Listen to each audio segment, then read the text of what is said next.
So, Josh, as we speak, there's even more, I guess, clamoring, if you will, for impeachment. But let's just back up and look at the various sort of arguments that are being made. Nancy Pelosi put some cold water on the idea of impeachment, it seemed to me, on the day that she arrived and returned as Speaker of the House. Give me your assessment of what that was about. Well, at that point, we need to keep in mind that she did not speak in absolute terms. She said that it had to be, that impeachment would only be appropriate if the circumstances warranted. And that was long before the Mueller report came out. More recently, her position was that the information that you could get in an impeachment hearing or an impeachment inquiry is no different than what you could get by holding hearings in, say, the Judiciary Committee or the House Oversight Committee or whatever.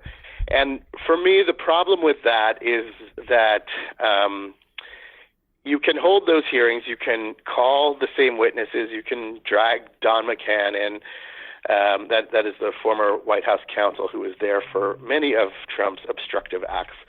And political junkies will tune in, but it doesn't have the same kind of spectacle that hearings would have if you attach the word impeachment to them. And for me, that's an important point. We need to cut through the noise. There are tens of millions of people who have no idea what Robert Mueller found because they've heard about the report through their preferred media outlets.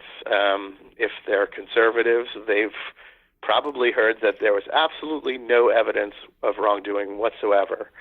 And if you had impeachment hearings or an impeachment inquiry, and we could talk about the difference, I think that it would be really compelling, must-watch TV. I think that all of the networks would have to carry it live, and you would get tens of millions of people tuning in and seeing what the witnesses have to say without that filter. And I think this is a key point. We need to understand that Trump is adept at creating so much noise and just flooding the zone with nonsense. And we move on from stories very quickly.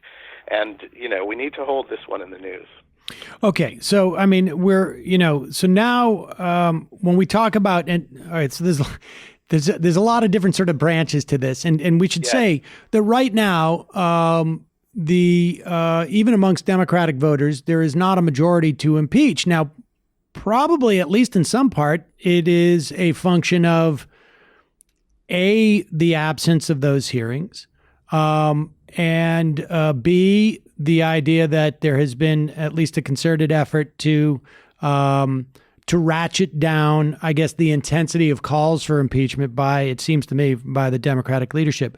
But let's talk about just what impeachment is, because impeachment is not like on Thursday we're going to vote to impeach, right? Or it's a process. I mean, so just walk us through that. You mentioned the difference between hearings and an inquiry. Yes. Let's talk about this so that we're on the same page, and then we can sort of assess it as to whether impeachment is necessary from a sort of like a protection of our democracy and just a functioning of good government. And then also we can talk about it from a political perspective, and I'm talking partisan politics, because as we know, impeachment is inherently a political process. But go ahead. That's right. Yes, that's correct. So, I mean, just to walk you through it briefly, you can file articles of impeachment, as several progressive Democrats have done. You can hold hearings in the Judiciary Committee. They can vote them out.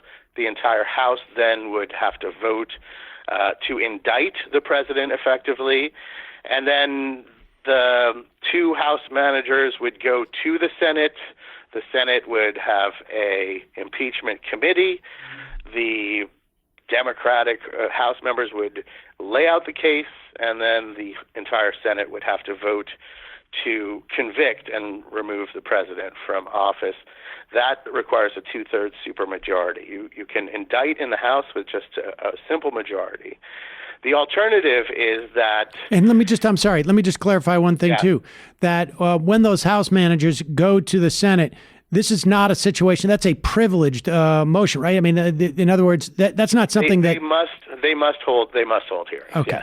Yes. Okay. McConnell can't just bury that. This is all, this is a constitutional function of Congress, and it's not something that he could just let die. And of course, there is no chance that you're going to get 20 Republican senators to join Democrats to convict. And we should come back to that point in a moment. The other alternative, and I think that this is important to understand, is that you don't have to go full speed to impeachment. You can begin an impeachment inquiry in the Rules Committee. It would have, I think, the same amount of sizzle because you've attached impeachment to the name of that hearing.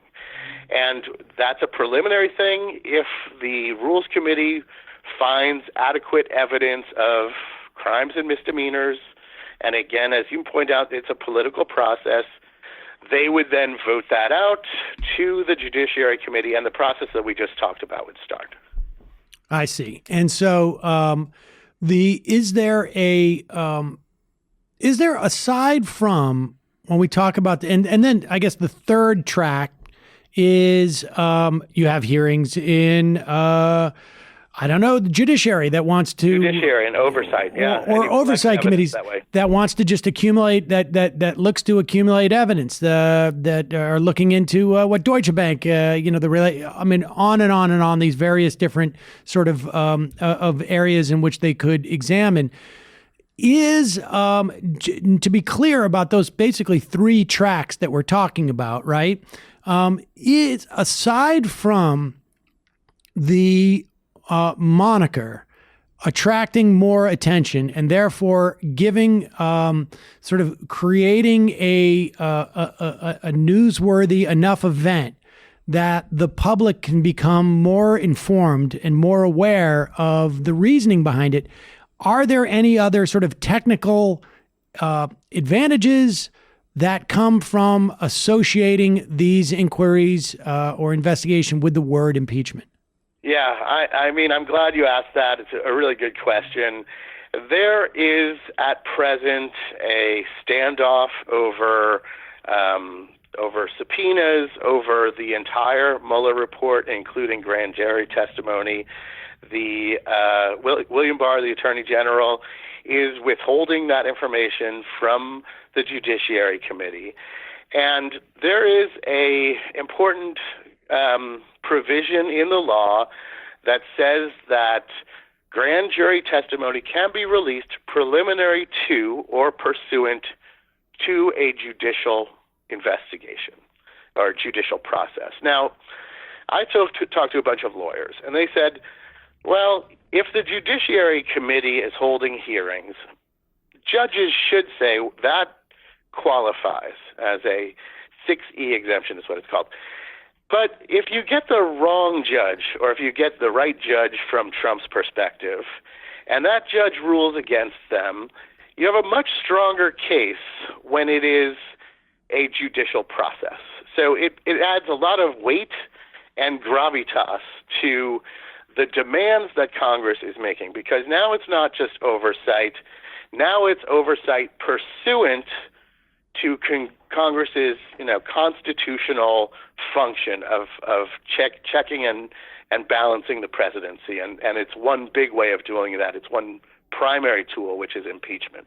That's fascinating. So attaching the word impeachment to there just gives a lot more authority to these inquiries and makes it a lot harder to deny these committees the information. All right, let's take a break here and let's talk about the arguments for and against the Democrats, and some of which we've covered, from beginning to initiate this process in one form or another. And also, I want to address the question is, what does Donald Trump really want the Democrats to do here? And I guess maybe a subsidiary question, does that matter? We're going to take a quick break. We'll be right back with Joshua Holland right after this.